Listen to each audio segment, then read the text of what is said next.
hace 15 días no me ha sido posible estar a las 5 de la tarde. Hoy ya después de que alguien puso que se le dificultaba mucho en la tarde, intenté ajustar para así estar. Voy a hacer todo lo posible por en las clases venideras, ya este horario, tratar de que no se me mueva. Ustedes saben que tenemos juntas, que a veces surge alguna cuestión también, pues que uno no tiene en mano el tiempo, pero yo también entiendo que ustedes apartan este espacio para estar en la clase, entonces para que lo aparten también ya con anticipación, a las 5 nos vamos a ver. Si por alguna razón no puedo, espero con toda posibilidad hacérselo saber al menos un día antes. ¿Cómo ven? Sí, bien, padre, muchas gracias. Está bien, padre, gracias. Bueno, Está bien. ¿Estamos listos para empezar? ¿O cómo quieren que demos un poquito de tiempo para que llegue el más? Yo creo que estamos casi... Pues son 5, 7 y estamos 22, 23. Entonces Okay. Yo creo que comenzamos. De cualquier manera ya la clase ahora sí va a quedar grabada. Perfecto. Entonces, bueno, lo que... A ver, creo que tengo la diapositiva muy bien. Bien, entonces yo quisiera que comenzáramos previamente con una breve oración. Creo que también la teología, pues nosotros debemos saber, no solamente es una especie de reflexión a nivel intelectual, sino que todo lo que digamos en teología será mucho más provechoso si alcanza a tocar nuestro corazón, ¿verdad? Sabemos que tenemos una gran intercesora, como Madre nuestra, como lo veíamos en el capítulo anterior, que es María, y por eso a ella le pedimos que nos acompañe. No sé si alguien quisiera ofrecer la oración, me gustaría que alguien de ustedes, algún laico, una hermana, quien se sienta, pues también incluyendo todas las necesidades de nosotros, dirigiera esta oración, por favor.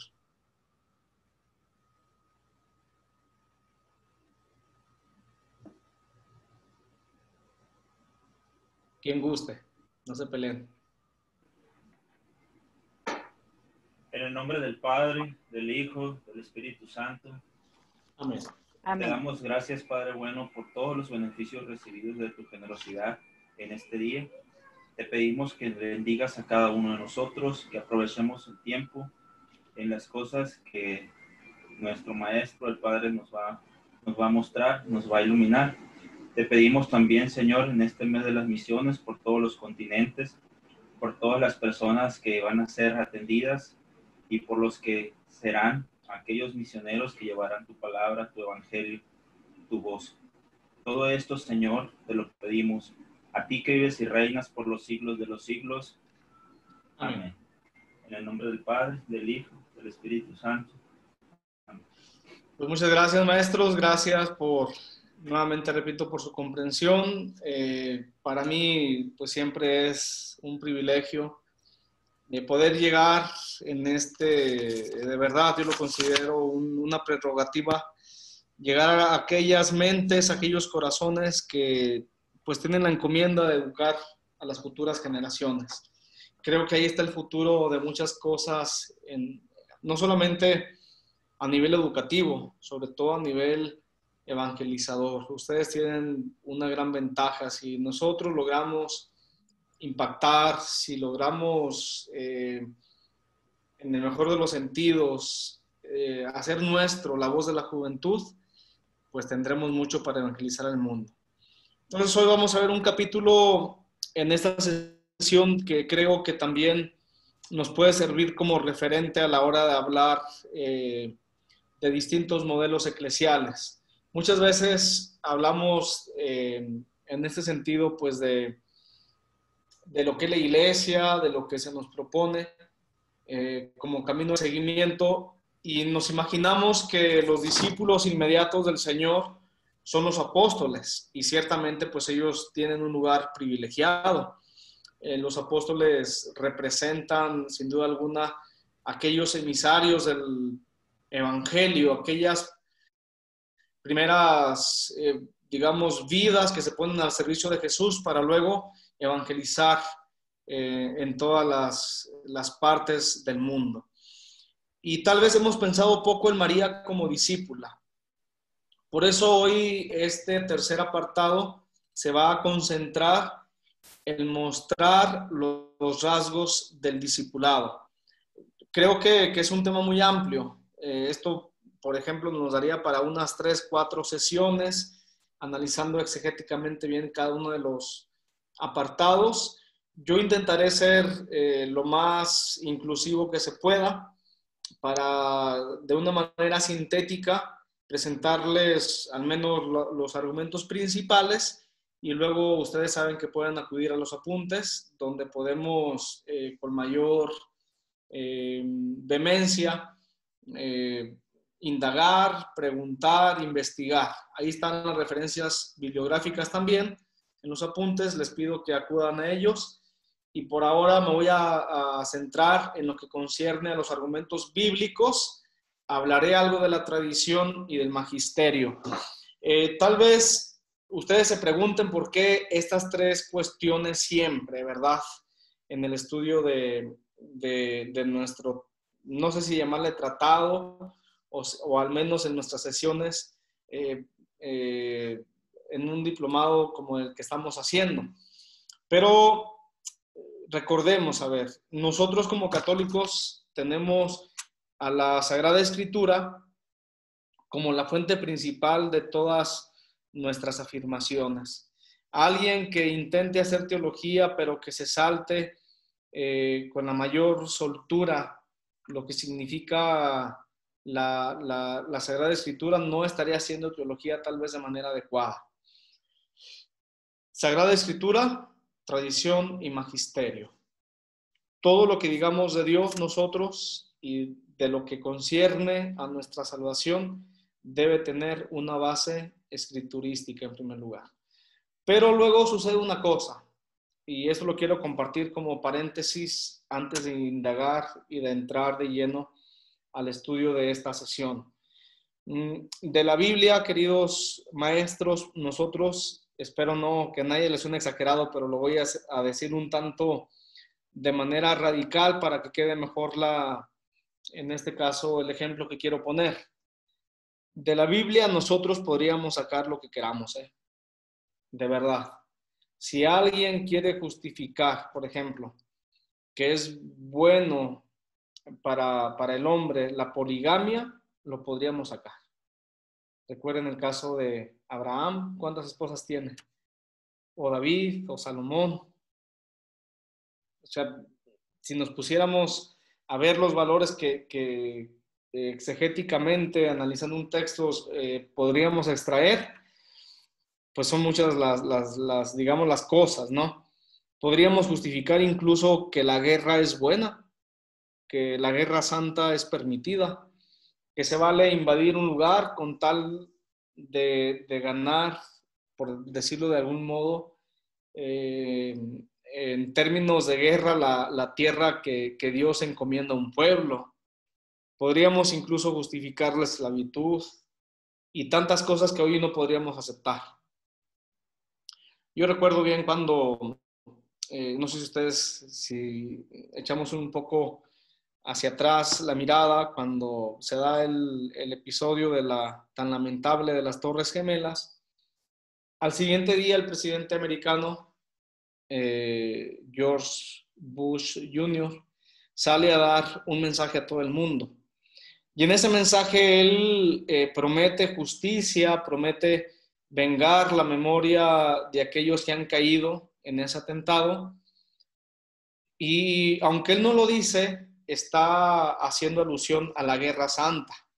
Es decir, pues evidentemente con otros valores, con otra perspectiva propia del siglo XX, pero está citando indirectamente el Antiguo Testamento.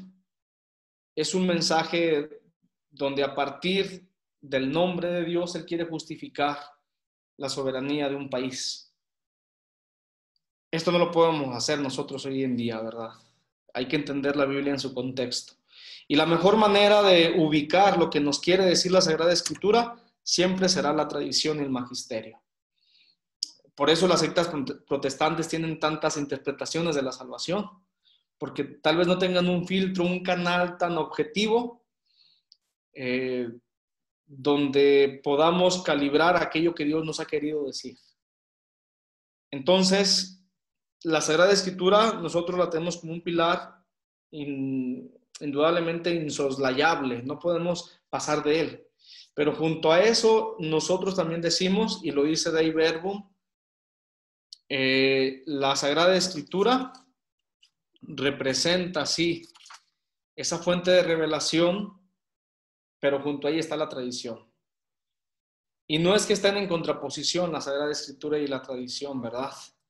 La tradición y el magisterio están al servicio de la Escritura, pero esto significa un ejercicio de la Iglesia, significa un estudio, significa una ulterior profundización. Por eso también nosotros tenemos que ver lo que dicen los santos padres, lo que dicen los concilios, lo que dice la voz actual de la Iglesia, que es el magisterio. Entonces, en ese tema del discipulado quiero comenzar con un texto de uno de los doctores que se ha convertido en una especie de referente para toda la voz de la Iglesia. A lo mejor les suena. Se llama San Agustín. Y San Agustín representa justamente un punto culmen de toda la tradición de la primera edad cristiana. Entonces se los voy a leer, es un sermón, quiero que le presten atención debida. San Agustín se lo escribe a una comunidad, pero creo que tiene el alcance universal de tal manera que nosotros hoy podemos hacernos eco de sus palabras. Más o menos creo que voy a durar 2 minutos leyéndolo. Lo voy a leer, acudiremos a los testimonios después de la escritura del magisterio y posteriormente al testimonio de la Sagrada Escritura. Comenzamos con la tradición, magisterio y escritura. Normalmente el método teológico nos haría una especie de reconsideración donde nosotros tendríamos que invertir las cosas. Primero la escritura, la tradición y el magisterio. Lo vamos a hacer de esta manera para señalar que de algún modo los 3 pilares se reclaman entre sí, son siempre recíprocos. Uno está haciendo constantemente alusión al otro. Y lo vamos a ver, cuando los padres de la Iglesia hablan, cuando los padres de la Iglesia hacen teología, están siempre citando la Escritura. Entonces les pido la atención pertinente y vamos a leer este texto. Ciertamente, dice San Agustín, cumplió Santa María con toda perfección la voluntad del Padre. Y por esto es más importante su condición de discípula de Cristo que la de madre de Cristo. Es más dichosa por ser discípula de Cristo que por ser madre de Cristo. Por esto María fue bienaventurada, porque antes de dar a luz a su maestro, lo llevó en su seno. Mira si no es tal como digo, pasando el Señor seguido de las multitudes y realizando milagros, dijo una mujer, dichoso el vientre que te llevó. Y el Señor, para enseñar que no hay que buscar la felicidad en las realidades pasajeras de orden material, ¿qué es lo que respondió? Mejor, dichosos los que escuchan la palabra de Dios y la cumplen. De ahí que María es dichosa también porque escuchó la palabra de Dios y la cumplió. Llevó en su seno el cuerpo de Cristo, pero más aún guardó en su mente la verdad de Cristo. Cristo es la verdad. Cristo tuvo un cuerpo, en la mente de María estuvo Cristo, la verdad. En su seno estuvo Cristo hecho carne, es decir, un cuerpo. Y es más importante lo que está en la mente que lo que se lleva en el seno. María fue santa, fue dichosa, pero más importante es la Iglesia que la misma Virgen María. ¿En qué sentido? En cuanto María es parte de la Iglesia, un miembro santo, un miembro excelente, un miembro supereminente, pero un miembro de la totalidad del cuerpo. Ella es parte de la totalidad del cuerpo y el cuerpo entero es más que uno de sus miembros. La cabeza de este cuerpo es el Señor y el Cristo total lo constituyen la cabeza y el cuerpo. ¿Qué más diremos? Tenemos en el cuerpo de la iglesia una cabeza divina. Tenemos al mismo Dios por cabeza. Por tanto, amadísimos hermanos, atended a vosotros mismos. También vosotros sois miembros de Cristo, cuerpo de Cristo. Así lo afirma el Señor de manera equivalente cuando dice: estos son mi madre y mis hermanos. ¿Cómo seréis madre de Cristo? El que escucha y cumple la voluntad de mi Padre del cielo, ese es mi hermano y mi hermana y mi madre. Podemos entender lo que significa aquí el calificativo que nos da Cristo de hermanos y hermanas, la herencia celestial única, y por tanto, Cristo, que siendo único, no quiso estar solo, quiso que fuéramos herederos del Padre y coherederos suyos. Es el sermón 25 de San Agustín. Luego lo voy a subir ahí a la plataforma para que lo podamos también analizar con mayor detenimiento. Es esta la que nosotros consideramos uno de los pilares o una de las fuentes más importantes del método teológico, la tradición. Si nosotros nos hemos situado en el texto, inmediatamente nos viene a la mente la manera en cómo la teología siempre ha hecho eco de la Sagrada Escritura. Hemos trabajado estas sesiones de Mariología, desde una perspectiva donde hemos querido que nosotros acudamos a los principales títulos que la Iglesia otorga a María. En el primer capítulo vimos María como mujer, cómo era la mujer en el entorno judío y social que le toca vivir a ella. Luego María como madre, lo vimos el capítulo anterior, y en esta sesión vamos a ver María como discípula, en el que sigue María como cooperadora. ¿Por qué? A ver, hoy en día cuando nosotros hablamos de los seguidores y seguidoras de Jesús, de sus discípulos, estamos señalando un punto más que central en lo que significa nuestra fe. Yo me atrevo a decir que una de las principales carencias del mundo actual consiste en la ausencia de referentes. Y esto se los adelantaba yo desde la vez pasada.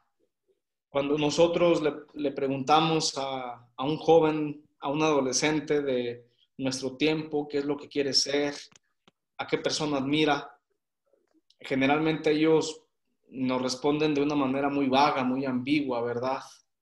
Yo a veces les señalo en las predicaciones que tengo con muchachos que a los personajes que ellos admiran, pues realmente tienen muy poco de admirable, ¿verdad? Estas estrellas de Hollywood, de las series, son muchas veces más famosas por su estilo de vida extravagante, porque fueron a tal lugar, porque tienen pareja del mismo sexo, porque consumieron droga. Eso no nos lleva a ningún rumbo, ¿verdad? A la juventud no le orienta, aunque llame la atención, no en cuestión de madurez humana, en cuestión de anhelo de verdad, no nos conduce a ningún lugar. Cuando nosotros queremos presentar desde la Iglesia a María como discípula, no solamente estamos destacando unas virtudes y unas cualidades, sino que estamos diciendo que su estilo de vida puede ser también un referente para nosotros, una manera de estar cerca de la verdad, de la justicia, del amor, de la plenitud humana. Y este es el objetivo precisamente de esta sesión, descubrir en María un modelo de discipulado, es decir, de un creyente fiel, una mujer cercana a Jesús, que para nosotros puede señalar también un camino. Y lo vamos a hacer de la siguiente manera. Vamos a señalar esos testimonios de la tradición con los que hemos empezado, en primer lugar, en ese texto de San Agustín, Iremos también al testimonio del magisterio y luego iremos a los testimonios bíblicos, concretamente analizando 3 evangelios, el pasaje de Marcos 3, 21 al 35, que les pedí que adelantaran en su lectura, el evangelio de Lucas y el pasaje de Juan en el capítulo 2, donde se nos señala las bodas de Caná, donde María interviene de manera decisiva en el ministerio inicial de su hijo. Cuando, digamos, de algún modo el título de discípula aparece en el hablar de los estudiosos de las Sagradas Escrituras, se ponen ciertas reservas, puesto que este título, digamos que de manera directa y explícita, no se le formula a María. Sí se reconoce de ella una especie, pues, de seguimiento de su hijo, de escuchar su palabra, de acompañarlo hasta la cruz, pero el título, veremos más adelante en griego, nunca se le concede. No se dice en la Biblia que María conformara parte de esos 12 discípulos o apóstoles o de los otros discípulos que Jesús tuvo. El Evangelio de Lucas nos habla hasta de 72, ¿verdad? San Pablo en el episodio de Primera de Corintios 15, cuando señala los testigos de las apariciones, habla hasta de 500. Bueno, María no representa un caso singular dentro de estas categorías. Sin embargo, a través de la relación que María establece con Jesús, nosotros tendríamos que hacernos esta pregunta. ¿Cómo la definimos? ¿María es simplemente su madre biológica o el Evangelio nos la presenta también como su seguidora, como su discípula? A mí, de manera personal, me ha llamado muchísimo la atención que de manera indirecta los evangelios nos dicen una gran verdad. La única persona que ha estado, al menos físicamente, con Jesús en todo su recorrido, y podemos decir desde su nacimiento, su ministerio público, hasta la cruz, la resurrección y el nacimiento de la iglesia, hay que decirlo con un nombre, es María. Nadie más ha hecho todo ese recorrido. Y el discipulado no consiste simplemente en una categoría, en un título que se le añada a alguien de manera externa. Nosotros sabemos que para ser discípulo de Cristo, más que una categoría o atributo que venga desde fuera, se requiere una actitud existencial. Y es aquí donde entramos.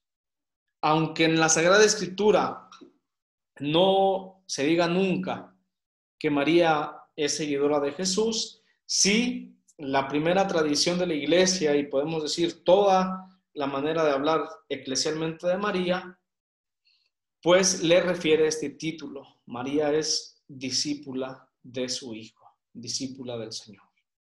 Entonces, ¿estamos legitimados para hablar de María como discípula de Jesús? Los padres de la iglesia, ya vimos un texto de San Agustín, y algunos papas, podemos mencionar estos testimonios, ahorita los vamos a citar. Pablo VI y Juan Pablo II, santos los dos, han presentado a María como discípula de Jesús. Pablo VI, en un momento culminante del Concilio Vaticano II, en la clausura del tercer periodo de 4 sesiones que tuvo el concilio, dice lo siguiente: María en su vida terrena realizó la perfecta figura del discípulo de Cristo. Fíjense bien, no solamente la cataloga como una discípula, sino que dice que ella fue la discípula perfecta. Entonces hay que apuntarlo. Realizó la perfecta figura.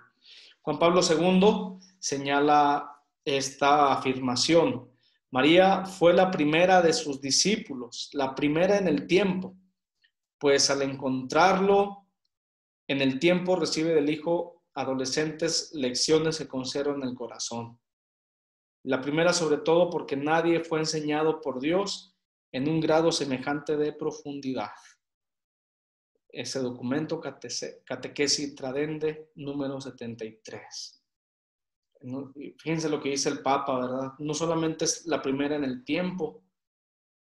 Cuando María escucha a su hijo hablar en el Evangelio de Lucas, así nos lo presenta, junto a los doctores de la ley, cuando es un adolescente, conserva aquellas lecciones en el corazón. Es una de las primeras actitudes del discípulo, no solamente hacer. Hoy nuestro mundo le da mucha importancia al hacer, a lo que vas logrando, lo que vas consiguiendo, también el escuchar.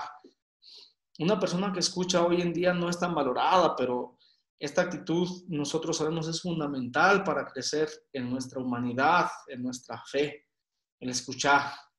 María es la primera que escucha la palabra de Dios y la palabra con mayúscula es su Hijo Jesucristo.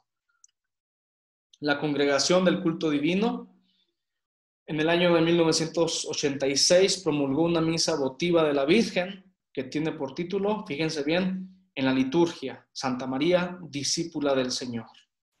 Hay algunos teólogos que dicen que aquello que la teología no se anima a decir, lo canta, lo proclama y lo grita la liturgia.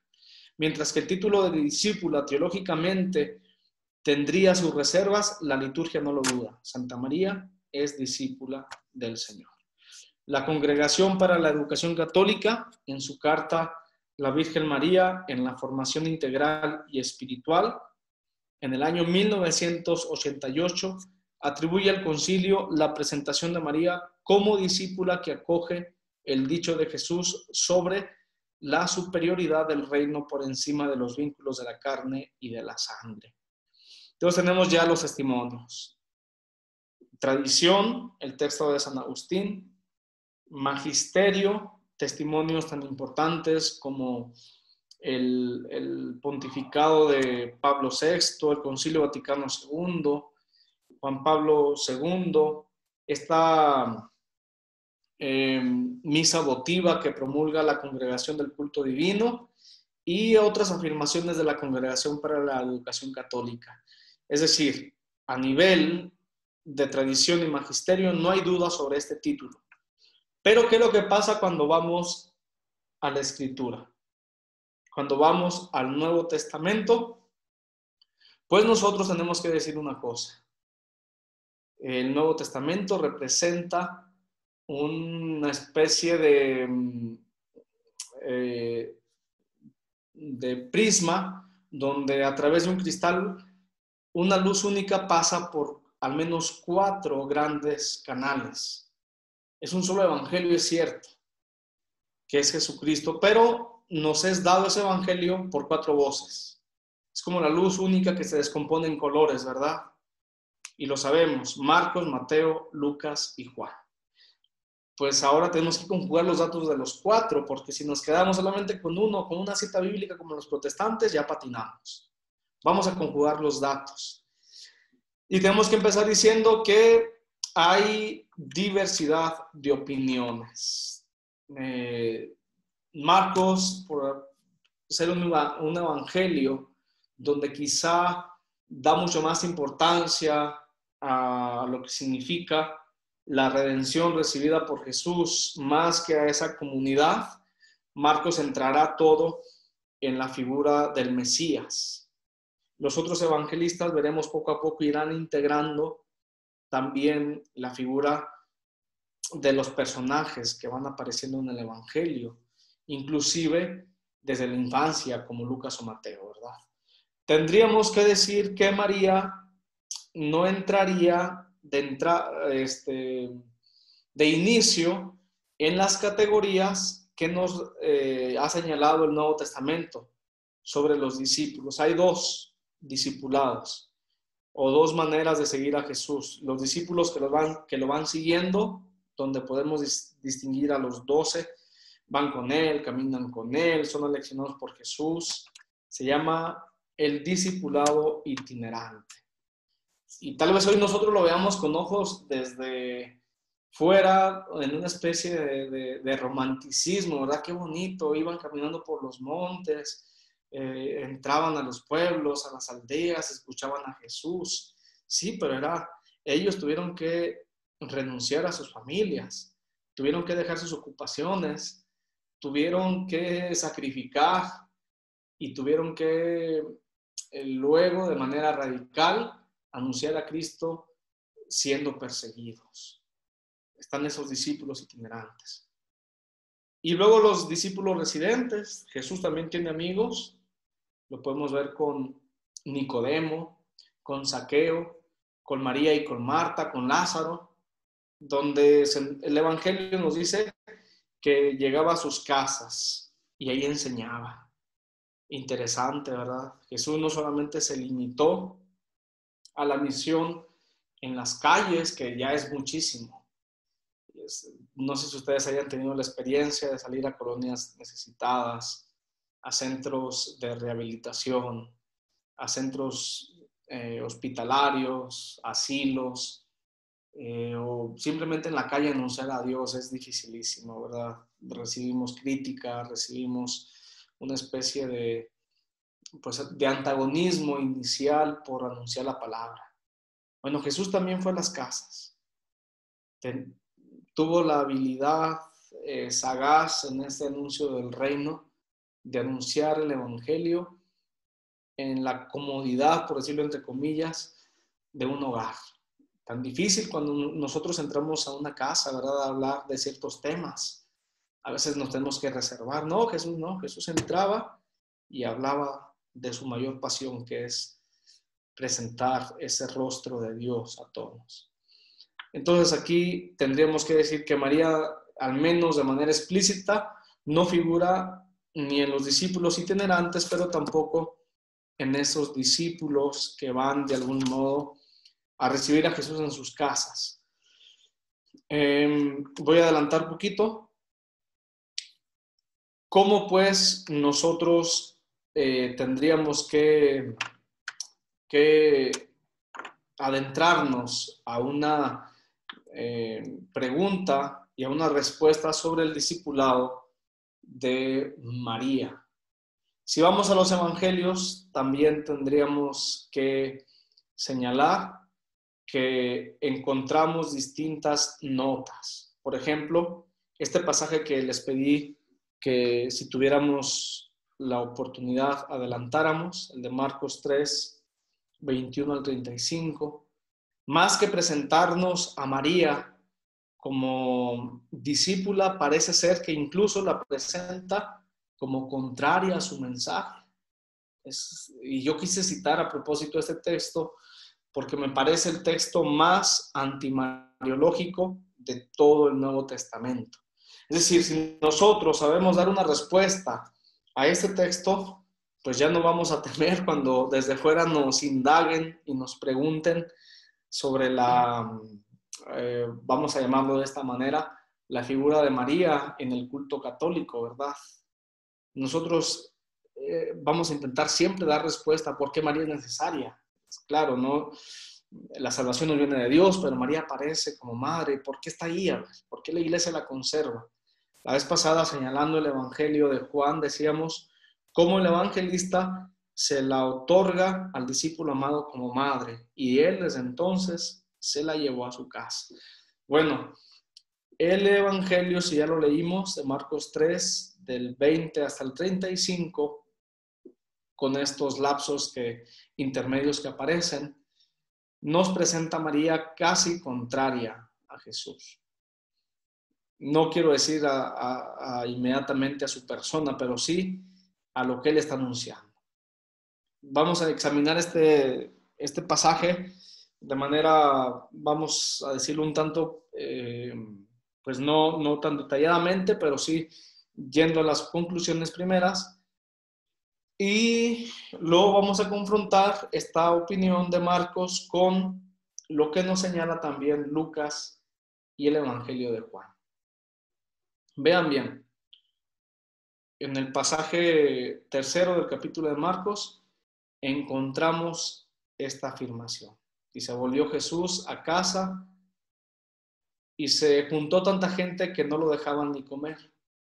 Al enterarse su familia, vinieron a llevárselo, porque decían que no estaba en sus cabales. Vamos a prestar atención aquí al texto.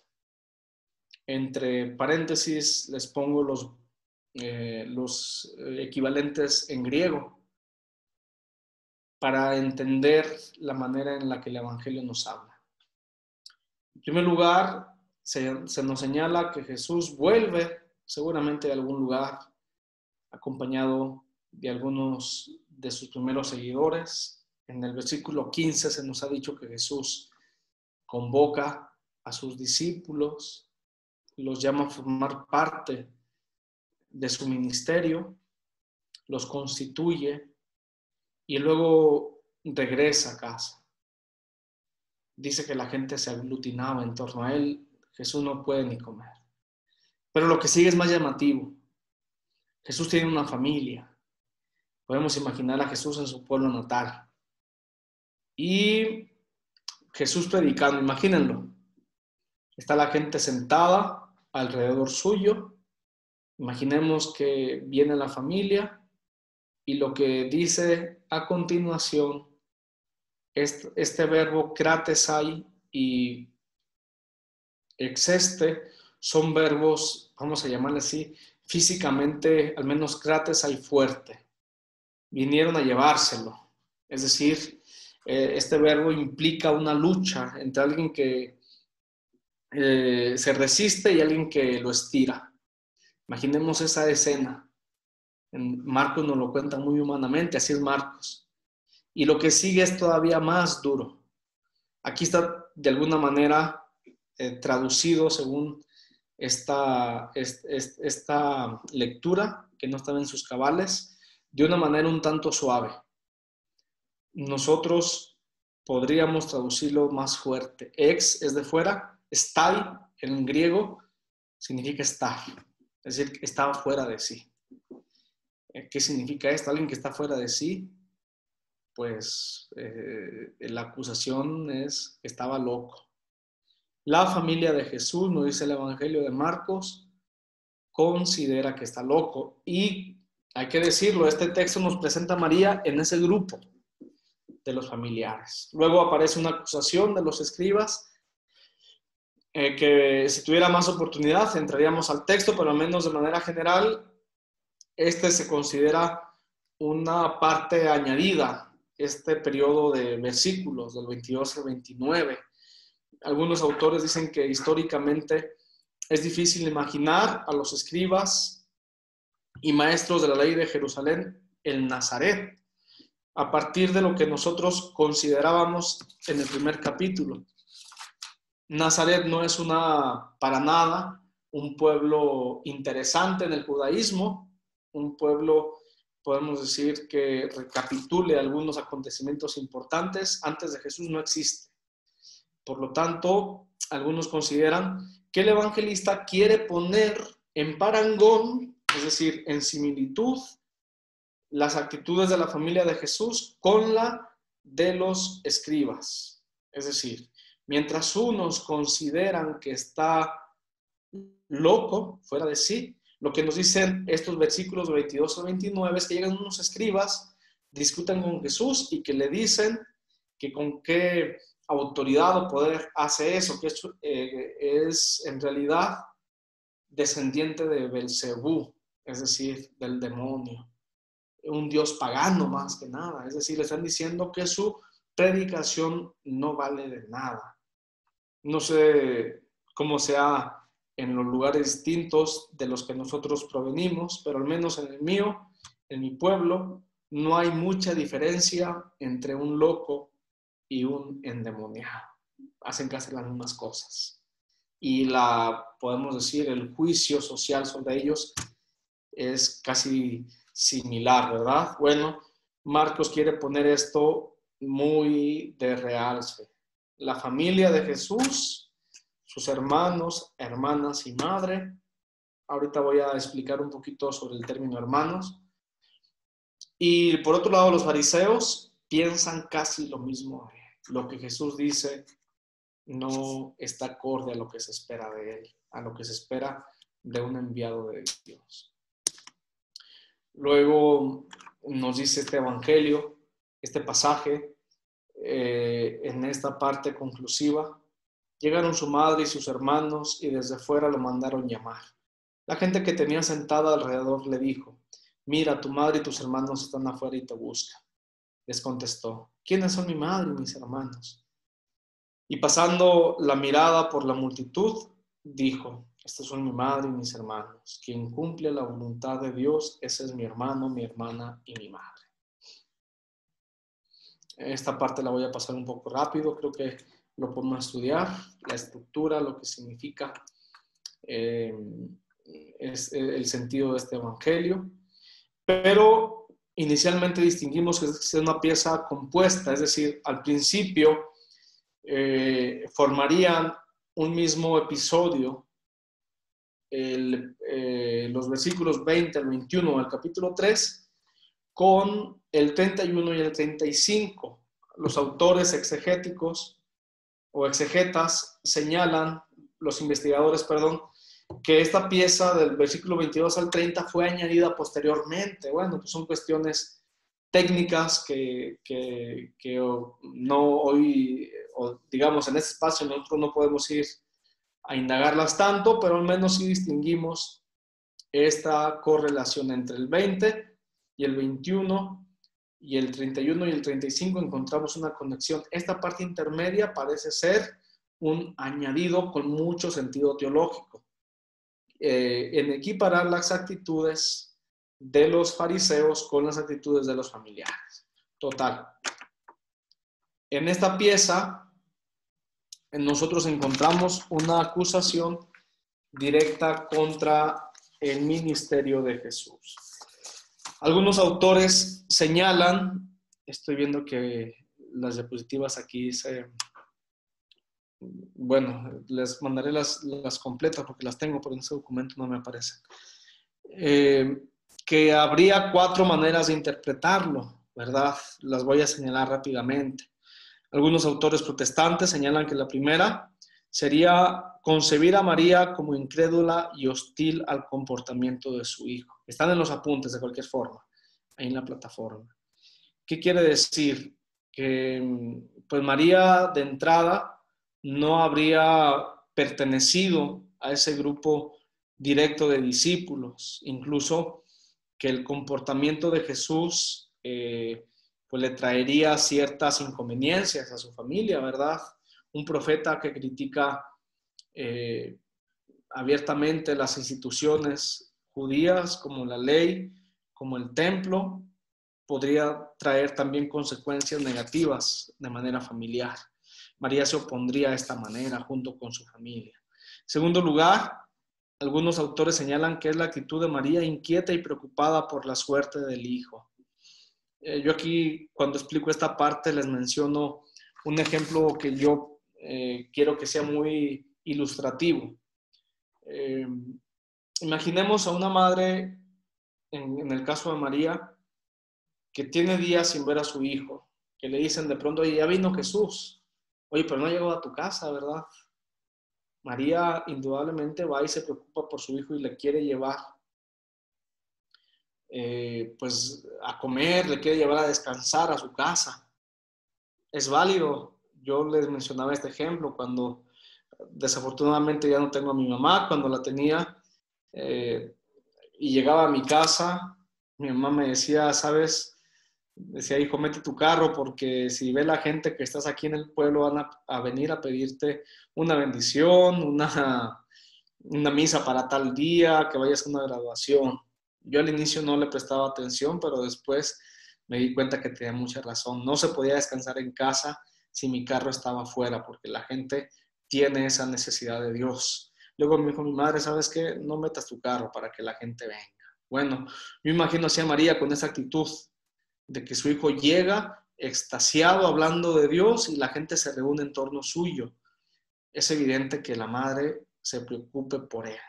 Esta segunda postura no mostraría a María lejos de aquellos que creen en Jesús, sino más bien preocupada, como cualquier madre de manera psicológica lo haría. La tercera, vamos a llamarle perspectiva, la tercera hipótesis señala que más bien es un esquema literario una técnica que Marcos utiliza para llegar a una conclusión más importante. Es decir, Marcos quiere señalar que para ser familiar de Jesús no se requiere ser judío. Recordemos que el episodio de Marcos está pensado en una comunidad de origen judío y cristiana.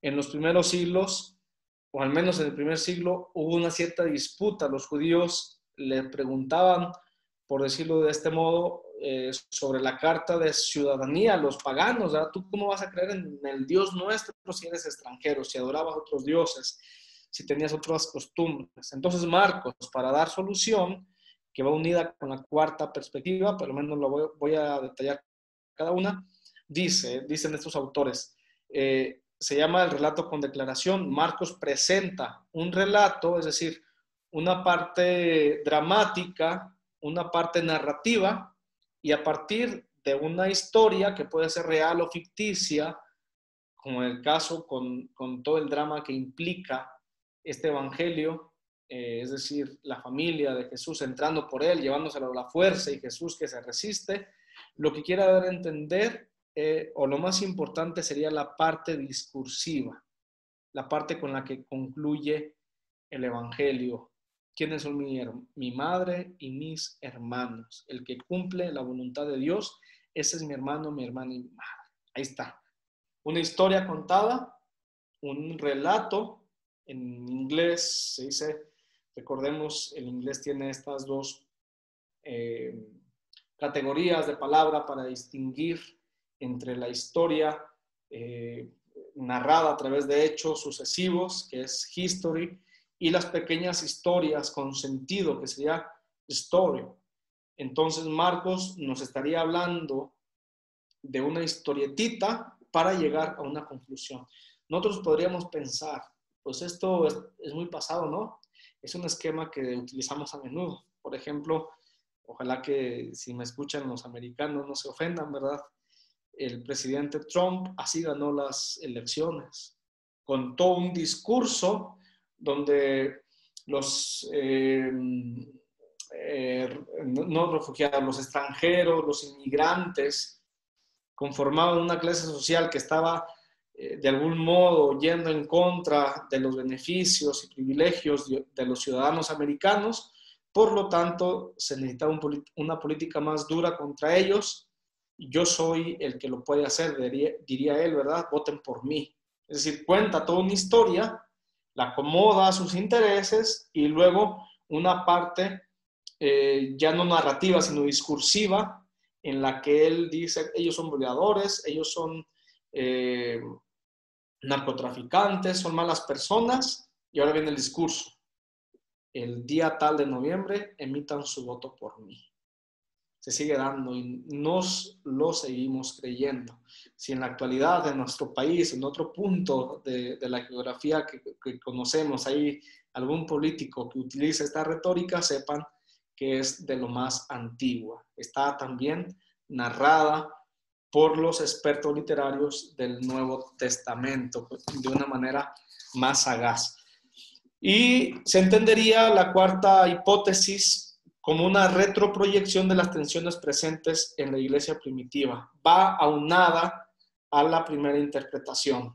Es decir, Marcos probablemente convive con una comunidad cristiana donde hay fuertes disputas entre judíos y extranjeros, entre aquellos que cumplen la ley y aquellos que intentan adherirse a la iglesia, pero que vienen no del judaísmo, sino de otra cultura.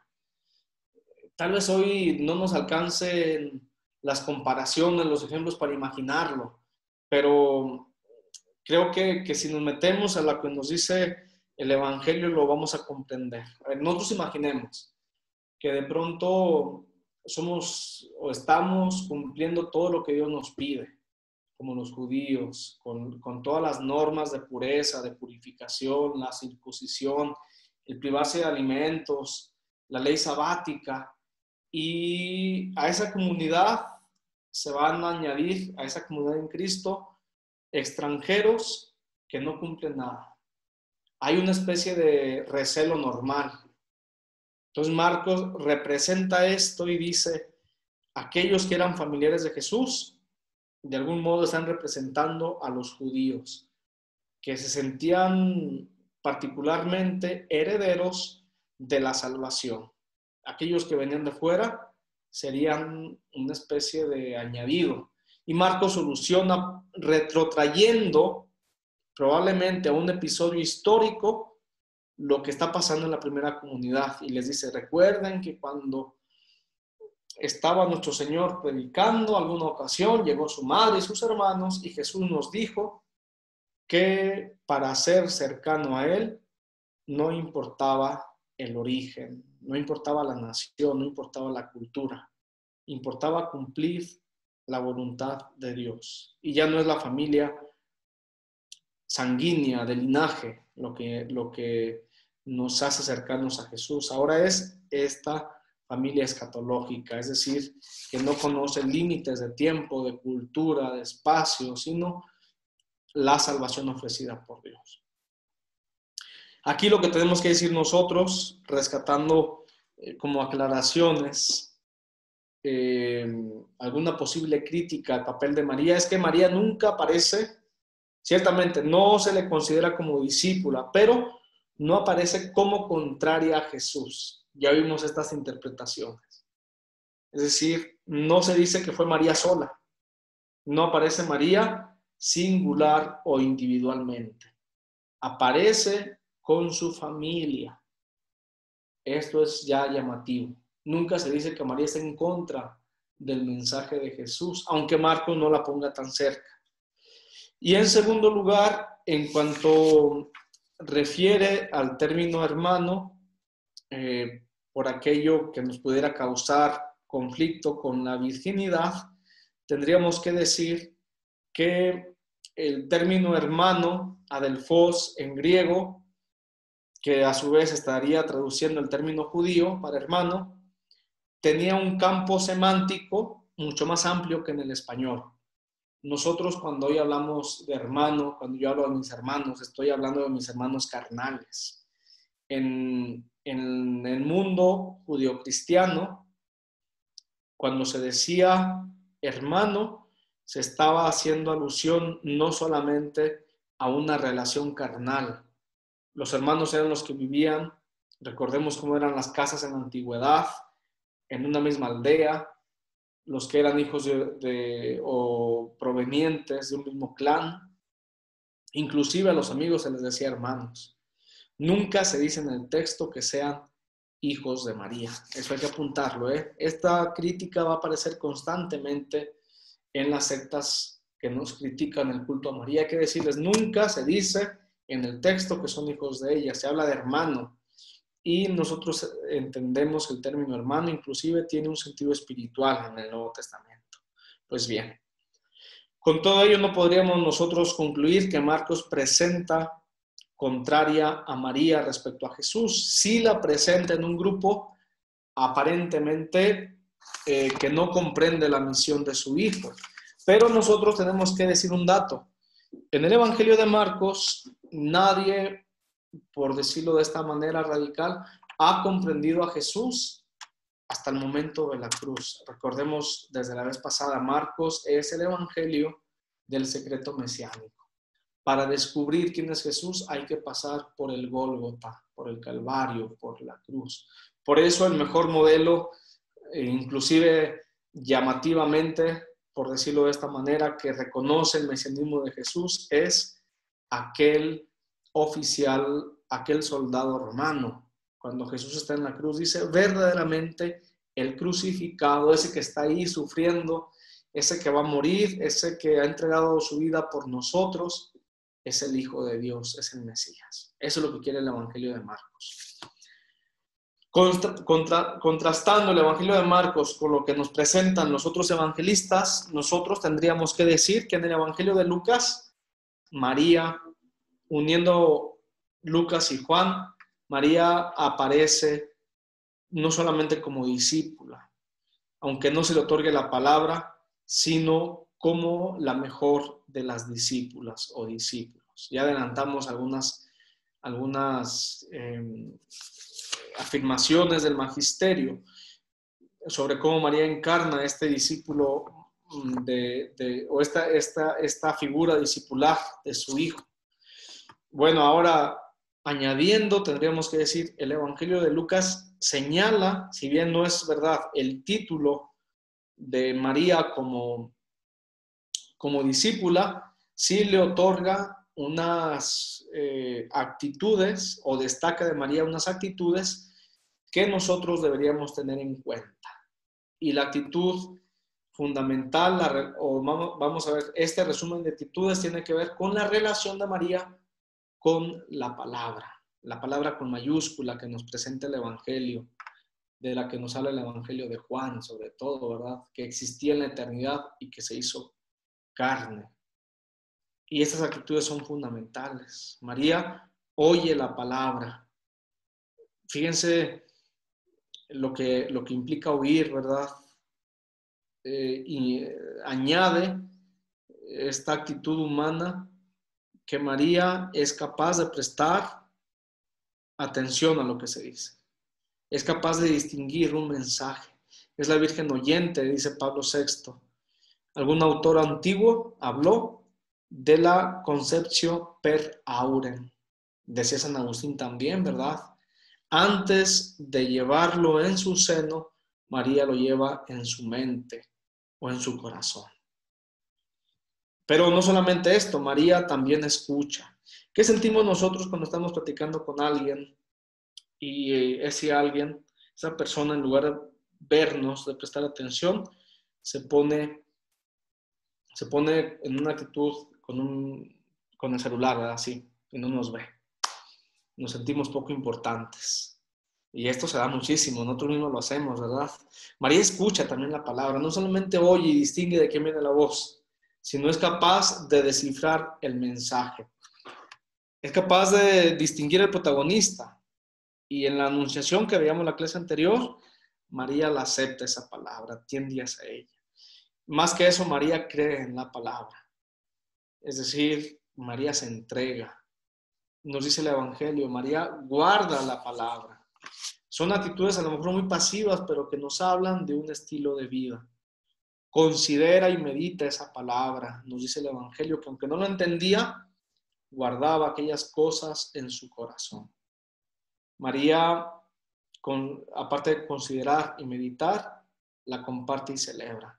El canto de Magnificat es una reseña biográfica, por decirlo de esta manera, de María impresionante. María es la primera misionera. Cuando recibe la palabra no se la guarda para ella, va con Isabel, nos dice Lucas. Atraviesa las montañas de Judea, que nosotros podemos decir representarían de una manera alegórica todos los obstáculos que los cristianos, que los que creemos en Cristo tenemos para anunciar la palabra, las críticas, las barreras de la sociedad, la incredulidad. María las vence y va y le lleva la palabra a María, y esta palabra produce gozo. María pone en práctica esa palabra, ¿verdad? Hágase en mí según tu voluntad. Y aparte, María recibe esa palabra como un signo de su vida, como una espada que la está juzgando. Cuando nosotros ponemos nuestra vida delante de esta palabra, delante de nuestra conciencia, donde Dios nos habla, nos damos cuenta que a veces estamos deudos, ¿verdad? Que no la hemos vivido. Y más que nada, María da a luz esta palabra. Entonces, ¿cómo no va a ser María en este sentido madre y discípula de su Hijo? Si ha puesto en práctica todo lo que Él nos ha enseñado, ¿verdad? Todo lo que Él anunció, la primera en hacerlo vida es ella. En el Evangelio de Juan, en el pasaje de las bodas de Caná, este sí es cortito, lo voy a compartir, ya estamos concluyendo. Es un episodio que tal vez guarda mucho secreto mariológico y no lo hemos del todo explotado, ¿verdad? Escuchen al menos la referencia inmediata. Dice el Evangelio: 3 días después se celebraba una boda en Caná de Galilea y estaba allí también la madre de Jesús. Fue invitado a la boda Jesús con sus discípulos y no tenían vino porque se había acabado el vino de la boda. Le dice a Jesús su madre, ¿no tienen vino? Jesús le responde, ¿qué tengo yo contigo, mujer? Todavía no ha llegado mi hora.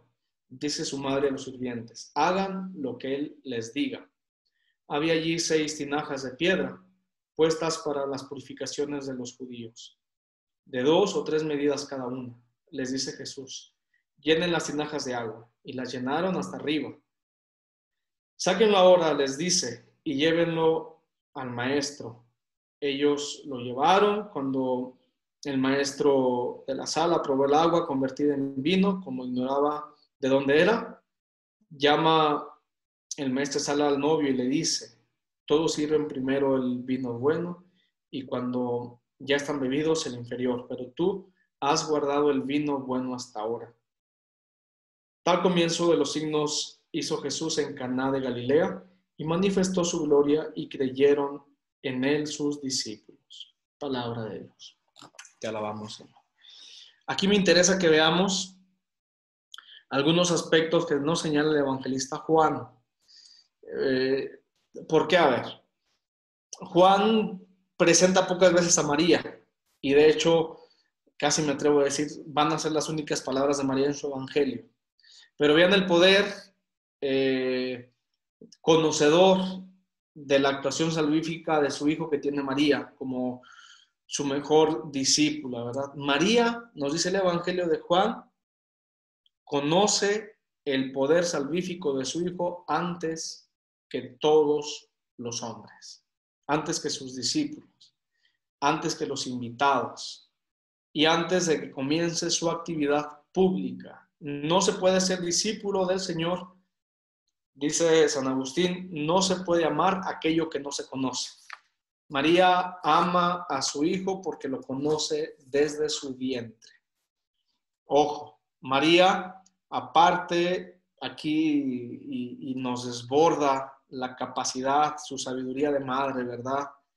Y de discípula. María no se pone en el centro. María no se adjudica el milagro nunca. Lo que hace María es decir, hagan lo que Él les diga. Y creo que son palabras que en una sana mariología nosotros debemos integrar siempre. María siempre va a estar señalando a su hijo. O sea, dice, hagan lo que les diga. Y eso nos dice a nosotros también. Y el Evangelio de Juan presenta un rasgo, a lo mejor está muy implícito, pero es un rasgo fundamental de lo que representa María para nosotros, la iglesia. María aparece como intercesora, no solamente como discípula, sino como una discípula intercesora. Conoce el poder de su hijo, señala lo que hay que hacer y en tercer lugar, intercede por ellos. Es muy difícil cuando nuestra mamá nos pide que hagamos algo por alguien, decirle que no. Ustedes lo saben mejor que yo, ¿verdad? Cuando nos pide nuestra madre que actuemos en favor de alguien, es muy difícil resistir. Bueno, pues así es María. Y podemos decir que esos emisarios representan lo que es la iglesia, ¿verdad? Y María a Jesús le dice que les haga caso.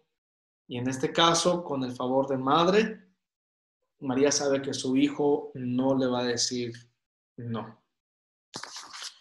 Por eso, hoy en día, ya concluyendo este pequeño apartado de manera sintética, pues nosotros tenemos que decir que María no solamente es discípula de Jesús, María representaría una doble cualidad relacionada con su hijo.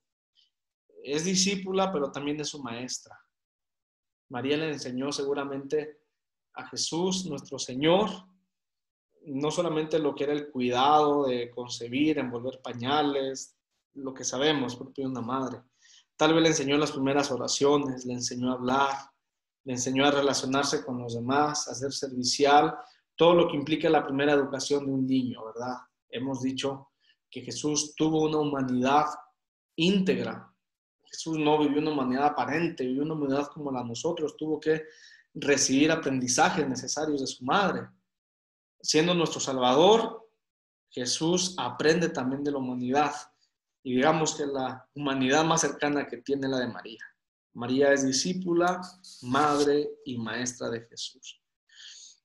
Pero también es cierto que María, enseñando a Jesús, llega un momento en que renuncia a su maternidad para que aparezca la verdadera filiación de su hijo, que es con Dios Padre, su Abba, su papá.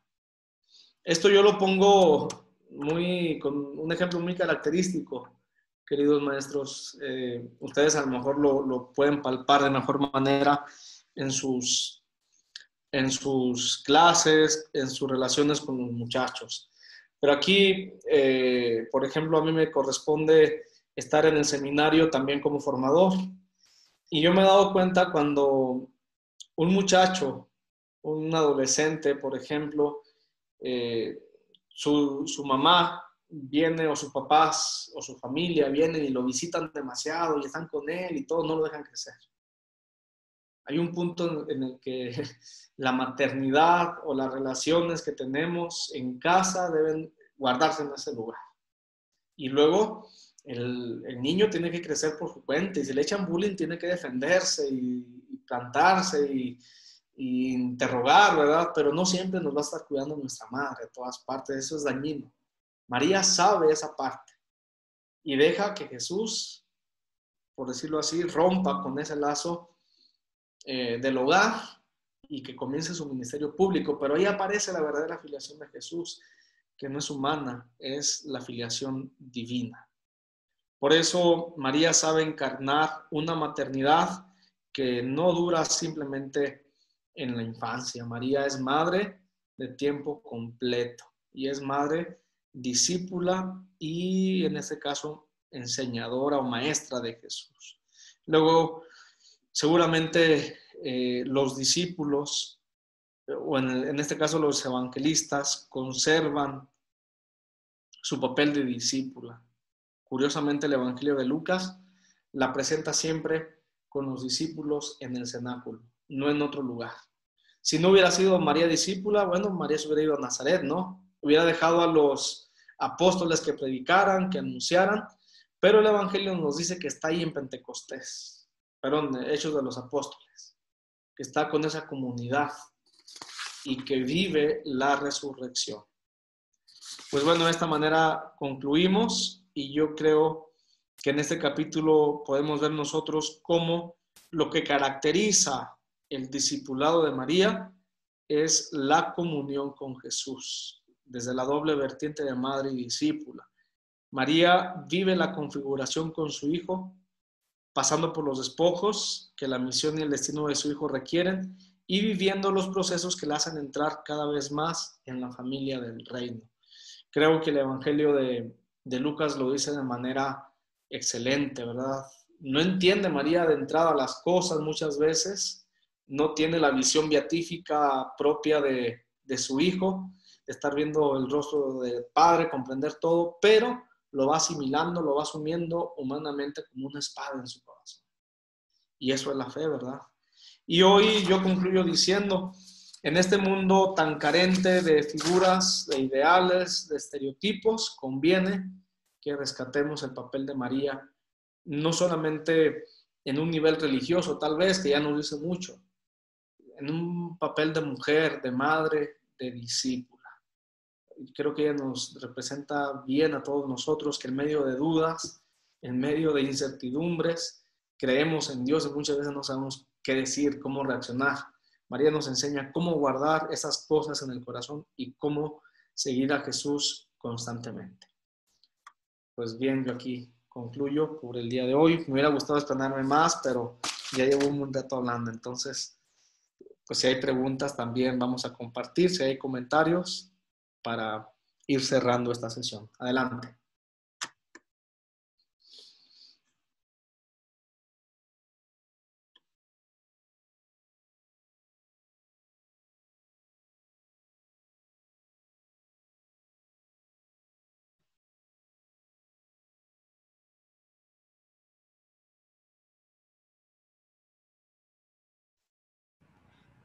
Padre, yo sí tengo una duda, nada más que estaba buscando en la sesión que nos diste, yo puse varias anotaciones y Sí, sí. varias dudas. Ahorita la que recuerdo hacia primer momento es, ¿por qué no aparece el Evangelio de Mateo para ver una visión de María desde esa óptica? ¿Por qué se quita de los evangelios? No, tal vez sí podríamos añadirlo. Más bien aquí quizá es por el afán de poner los datos más relevantes que aparecen de forma explícita, ¿no? De algún modo, como en este capítulo intentamos indagar los núcleos fundamentales donde aparece María como discípula o no discípula aparentemente, quise mostrar los pasajes más explícitos. Pero bien podemos señalar a María también en Mateo, donde aparece acompañando a su hijo, estando con él y bueno, pues también llegando hasta el pie de la cruz, ¿verdad? Aquí le recuerdo yo, por ejemplo, Mateo sintetiza de una manera distinta el anuncio del ángel. Mientras Lucas pone esta actitud de escucha, de prestar oído a la voz de Dios por medio del ángel y en todo el recorrido existencial de María en el Evangelio, Mateo refiere esto, al menos en la infancia, a San José. ¿A quién le habla el ángel en el Evangelio de Mateo, por ejemplo? En sueños ya no es a María, es a José, porque Mateo está pensado para una comunidad tal vez de origen más judío, donde tiene mucha importancia la figura del varón como padre de familia. No quiere decir que Mateo esté opuesto, por decirlo así, a lo que representa María, sino que para él resulta tal vez en su método teológico más propicio señalar que José es el que tiene una intervención directa para que María tenga este proceso, no proceso, sino que para que la palabra de Dios se haga carne, también José es consultado de algún modo. Pero podemos encontrar también referencias, tal vez haga falta añadir algo ahí en el capítulo, sí, de manera menos en los apuntes textual. Ok, padre. No encuentro, como te comento, hice varias anotaciones, pero otra que se me vino a la mente cuando hablaba sobre cómo María puede cometer error. Entonces, ay, no encuentro el texto. Ahorita estoy revisando las hojas y no encuentro el texto, pero ahí cité el número 1 de la exhortación apostólica Ineffabilis Deus, que habla de María como Madre de Dios, y ahí le dicen que está llena de virtudes, o sea, está bendecida por Dios, es la agraciada completamente. Entonces, como que eso me deja pensar que está exenta de cualquier error humanamente. Entonces, como que hubo cierta, para mí, confusión. Sí, bueno, aquí nada más decir que lo que en la iglesia nosotros confesamos es la Inmaculada, nos dice que ella está privada del pecado original. De algún modo la cualificación del pecado tiene una percepción más moral que va un poco más allá de la índole del error. Es decir, lo que se quiere destacar en este capítulo no es una exención de María en el tema de aprendizaje. Es decir, para ser madre, yo creo que los evangelios lo retratan bien. María es madre, pero no entiende algunas cosas. De algún modo esto podría calificarse como un error humano, ¿verdad?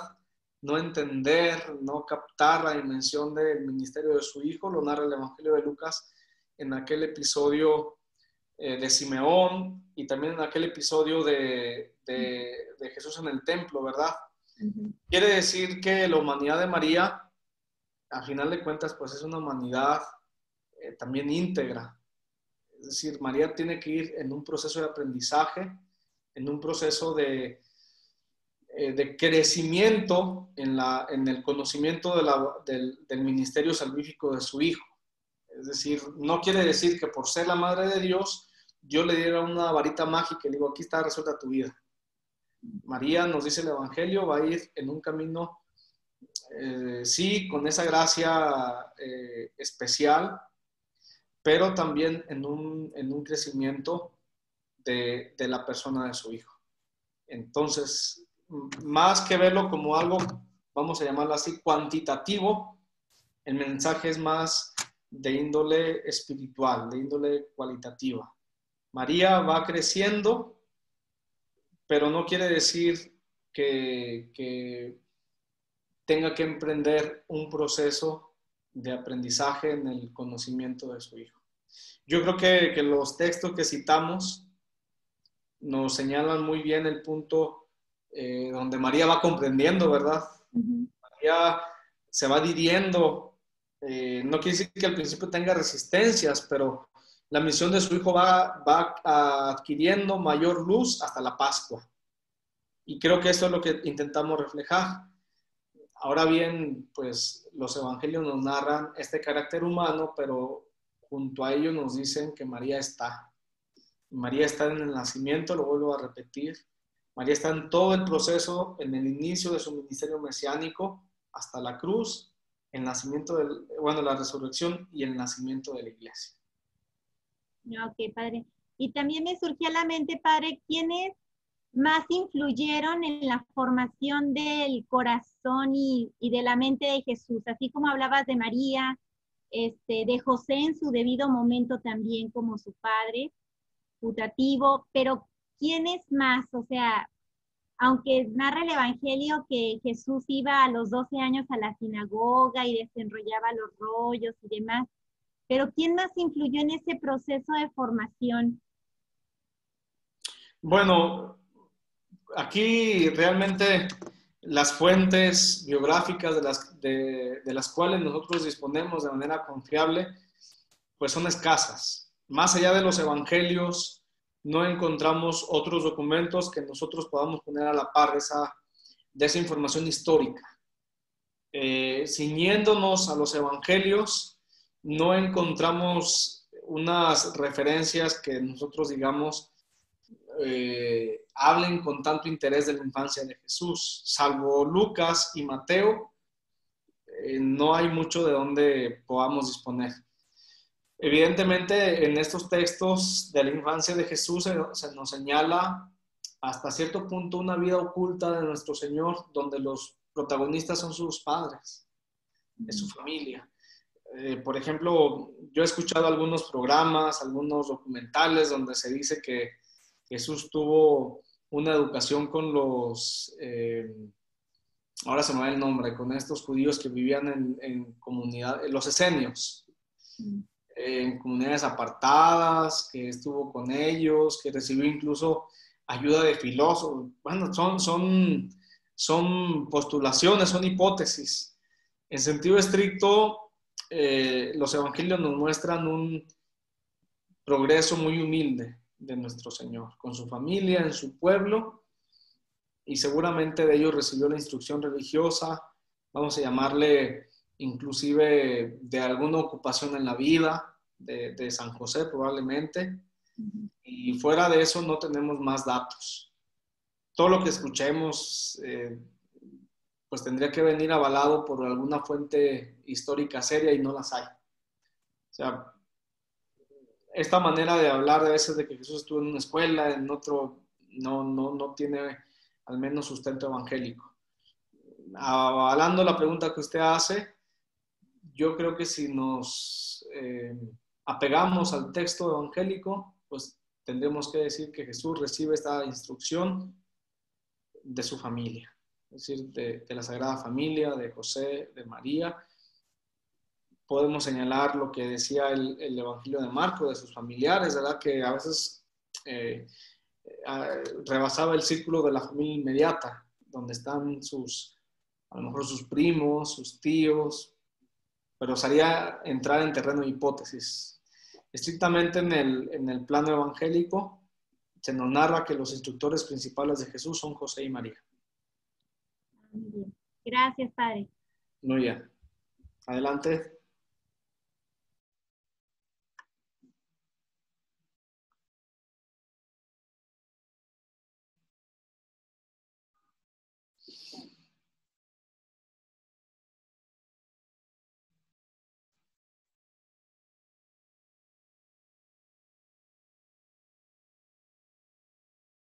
Bueno, pues Yo quiero hacer otra pregunta, padre. En las hojas que nos enviaste hay ay, se me fue el nombre, una tabla donde se pone el contraste, ¿verdad? Entre Jesús y los rabinos. sí. Y hay una en el número, concretamente en el número 4, no se alcanza a ver cuál es la postura de los rabinos. Sí se ve por parte de Jesús que dice camina ligero de equipaje y envía a los discípulos en misión ligeros de equipaje. Sí, ya lo dije. Yo dije, ¿será que ellos viven apegados a la ley y a los bienes materiales? ¿O cuál sería ahí lo que tendría que venir en esta columna? Más bien es que no caminan, que están en un lugar sedentarios. Ah, ok. Jesús va haciendo discípulos, buscándolos, yendo a ellos, encontrándose con ellos donde estén. Recordemos, Jesús hace discípulos en el mar, con pescadores, luego con recaudadores de impuestos, pero Jesús los va buscando en un estilo de vida pues muy, muy austero. Podemos decir que los rabinos están en su lugar de residencia, pues en escuelas, dependiendo de los nombres que representaran esas escuelas, y van a ellos los demás discípulos, los que quieren ser seguidores de ellos. Pero eso es más cristológico, tal vez. Yo lo dejé en los apuntes para que sirviera como información, en este caso, pues más teológica, pero lo que quiero mostrar es cómo, de algún modo, las características del discípulo, al menos itinerante, no figurarían de manera directa en María. Entonces, ¿dónde vamos a encontrar los rasgos de su discipulado? Y yo he hecho mucho hincapié que son en sus actitudes. Aunque María tal vez no representa un modelo como lo es Pedro, como lo es Tomás, Santiago, Juan, sí tiene actitudes como la escucha, como el adherirse a esa palabra, como el celebrarla y vivirla, que son actitudes discipulares. Gracias, padre. Muy bien, adelante.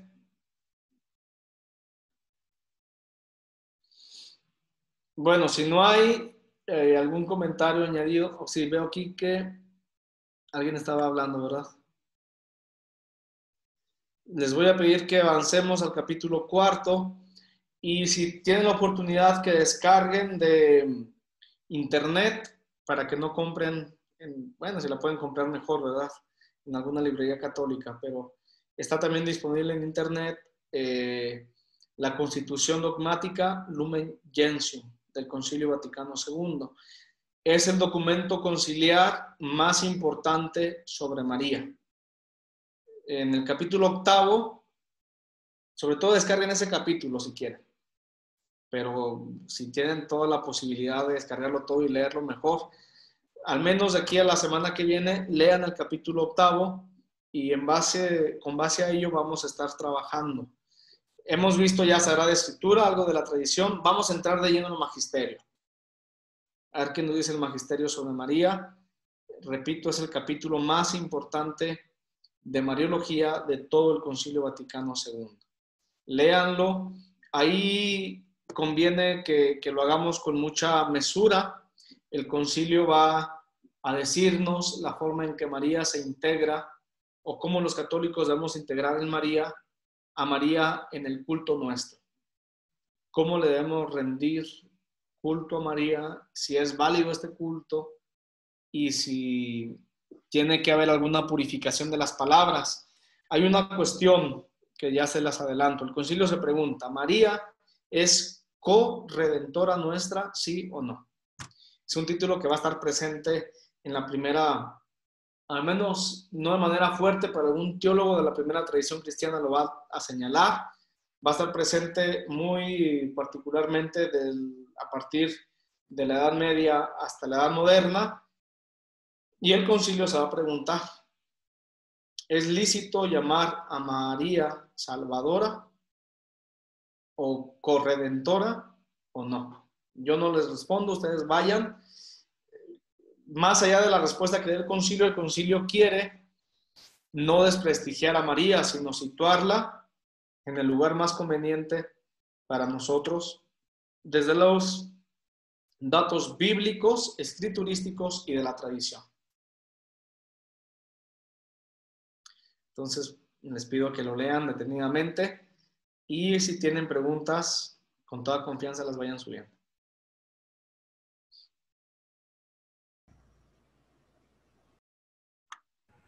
Bueno, si no hay más, nos vemos la siguiente semana. Una disculpa, yo sé, hace 15 días me pasó un incidente y hoy tenía otro asunto y me acordé ayer, pero dije, voy a tratar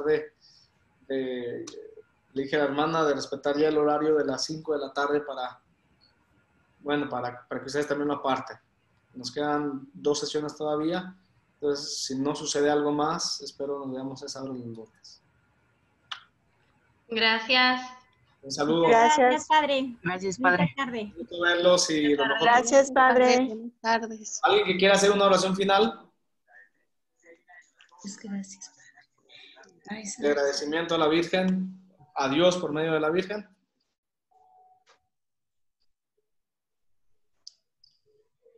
A ver, ¿quién dijo yo?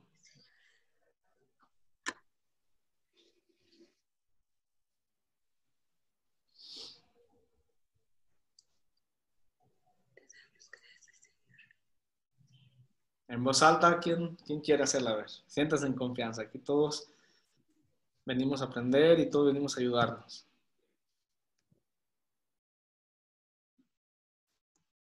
¿Digo yo?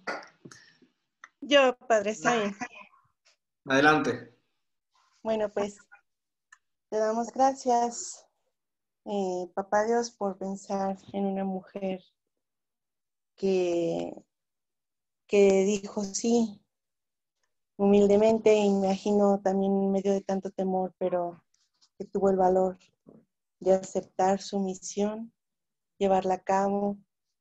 Gracias por permitirnos a tu madre como madre nuestra también.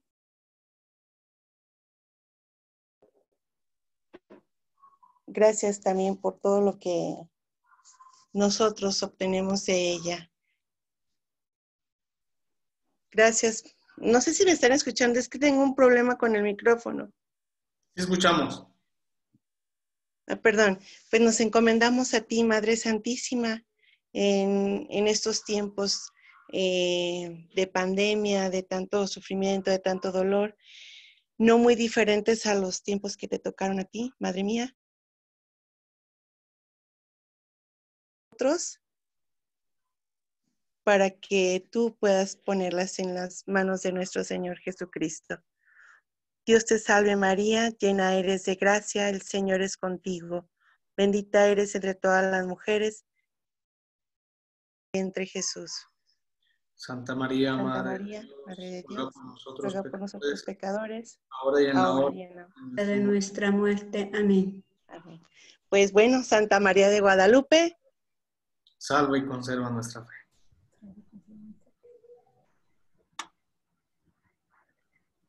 Cuídense mucho y pues a trabajar muy duro. Les encargo que estemos ahí todos en una actitud de aprender y sobre todo de pedir unos por otros. Un gusto, nos vemos el siguiente lunes. Que Dios lo bendiga, Padre. Hasta luego. Gracias, Padre. Buenas tardes a todos. Gracias. Gracias, Padre.